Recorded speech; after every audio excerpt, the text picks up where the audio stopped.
Welcome to This Explainer. We're looking at a topic today that touches literally millions of lives, but somehow it's still wrapped in so much confusion and, frankly, unnecessary silence. We're going to break down the facts and the rapidly evolving science of menopause treatments. Right out of the gate, I want to gently establish that everything we discuss today is strictly for educational purposes. It's not medical advice. Your health is completely unique, so any medical decision should be made directly with a licensed healthcare provider. But my goal today is to give you the clarity you actually need to have a really informed conversation with that provider. Let's get into it. If you've been desperately searching for answers, if you're just exhausted from night sweats wrecking your sleep, or you're dealing with that cognitive fog where familiar words just completely vanish from your brain, take a deep breath. The menopause transition is a natural chapter. It's not a disease. What you're experiencing right now is real, it's incredibly common, and most importantly, it is highly treatable today. You absolutely do not have to just push through this alone. To make sense of all this, here is our agenda. We're going to cover 1. Understanding the transition. 2. What is hormone therapy? 3. The evolving safety of HRT.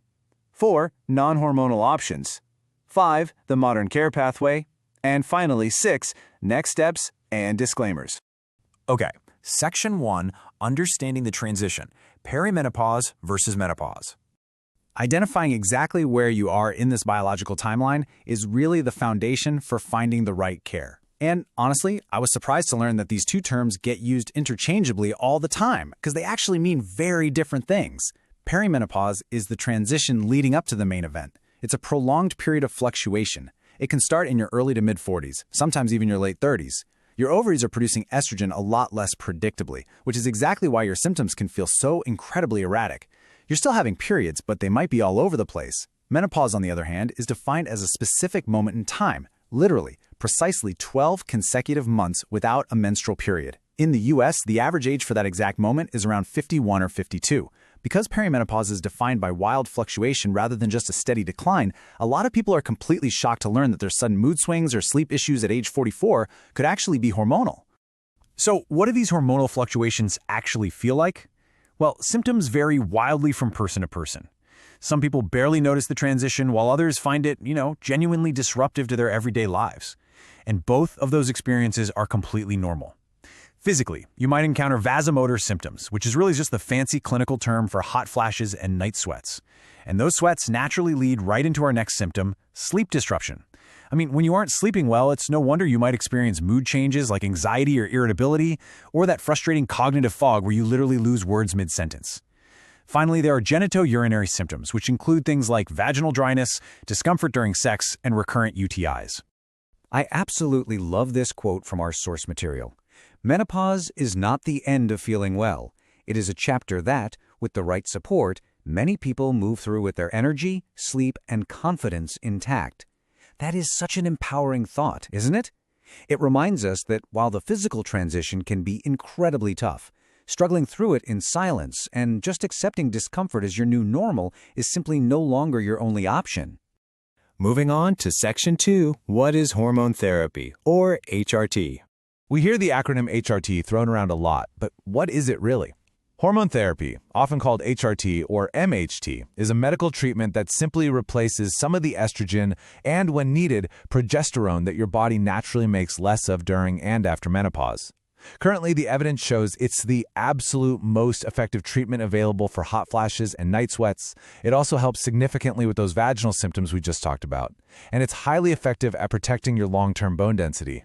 But HRT is not a monolith. There are two broad categories, and the difference really matters. First up, you have systemic hormone therapy. This circulates through your entire body. It comes in pills, skin patches, gels, or sprays, and it's used mainly to tackle the hot flashes, the night sweats, and for bone protection. Then you have local or vaginal estrogen. This is a low-dose cream, a tablet, or a ring that treats vaginal dryness and urinary symptoms directly at the source, meaning very little hormone is actually absorbed into your bloodstream. Depending on your specific symptoms, your health history, and honestly your personal preferences, a provider will determine if systemic therapy or a localized, low-dose option is the right fit for you. It is decidedly not a one-size-fits-all situation.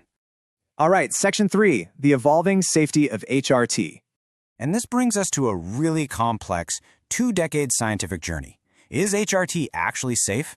This is the crucial question on everyone's mind, right? It's a question that deserves a thoroughly honest answer, rather than just some simple slogan. Answering it requires us to look at how medical guidelines have dramatically shifted and sometimes even contradicted themselves over the last 20 years. The narrative around safety has shifted so dramatically over the years. Way back in 2002, a massive study called the Women's Health Initiative, or WHI, was stopped early. It made global headlines linking hormone therapy to increased risks of breast cancer, heart disease, stroke, and blood clots. Millions of people threw away their prescriptions literally overnight. But what was less discussed back then was that the average participant in that study was about 63 years old. Many were more than a decade past menopause. They were testing one specific pill combination on an older demographic, not the individualized lower-dose options we use today.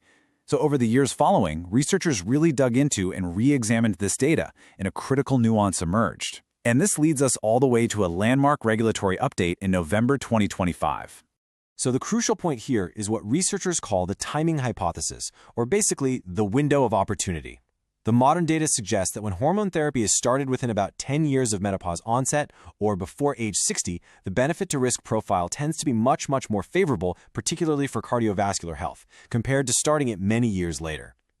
For many healthy people who begin therapy right near the onset of menopause, current evidence actually supports a very favorable balance of benefits to risks.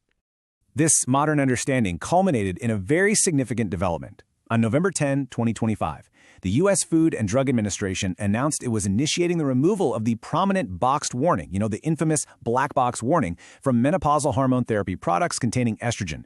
Following an expert panel, the FDA requested manufacturers remove the boxed warning language related to cardiovascular disease, breast cancer, and probable dementia, and instead add age-specific guidance reflecting that appropriately selected patients may really benefit when therapy begins within that 10-year window of menopause onset.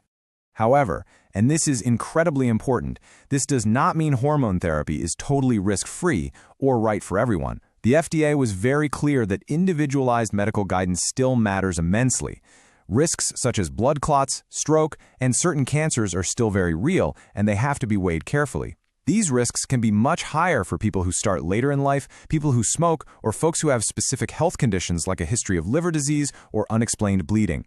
This is exactly why eligibility and treatment are always determined by a licensed provider who actually knows your personal health history. Let's move to Section 4, Exploring Non-hormonal Options. Because hormone therapy isn't advisable for some, or, it's simply not preferred by others, it's fascinating to see the really robust, evidence-supported non-hormonal options that are available today.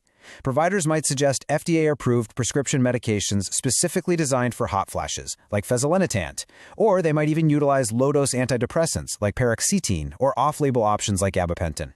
Beyond medication, behavioral approaches like cognitive behavioral therapy have strong evidence for improving sleep and hot flashes. And of course, they're your lifestyle foundations, everything from layered clothing and cooling strategies to limiting your specific triggers and engaging in strength training for bone and mood support. The right choice is highly personal and something you'll determine with a provider.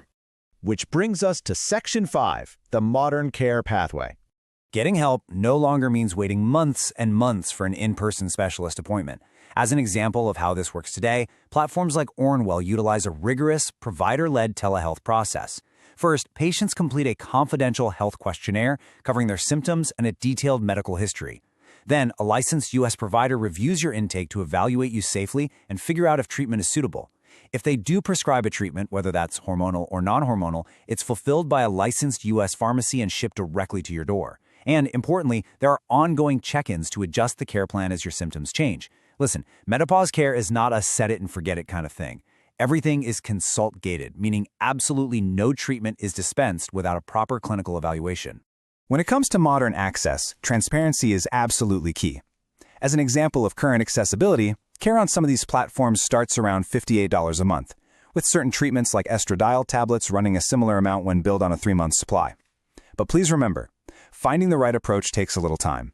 Hot flashes might ease up in a few weeks, while vaginal or sleep symptoms can take a bit longer. The focus here is on accessible, balanced, and ongoing support rather than some kind of magic overnight fix.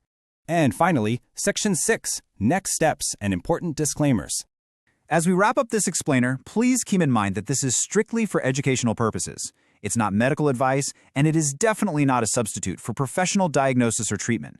Eligibility and the appropriateness of any treatment, including hormone therapy, are determined exclusively by a licensed provider based on your unique health history.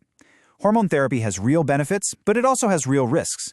Individual results will vary, and absolutely no guarantees can be made about outcomes. Always consult a qualified healthcare professional before starting, stopping, or changing any treatment plan. Now that you understand the nuanced history, the vital importance of the timing hypothesis, and the broad spectrum of safe, modern options available to you, both hormonal and non-hormonal, the next step is really up to you. You do not have to push through menopause alone. So what will be your next step toward feeling like yourself again? Thank you so much for joining me for this explainer, and I highly encourage you to take this knowledge straight into a conversation with your doctor.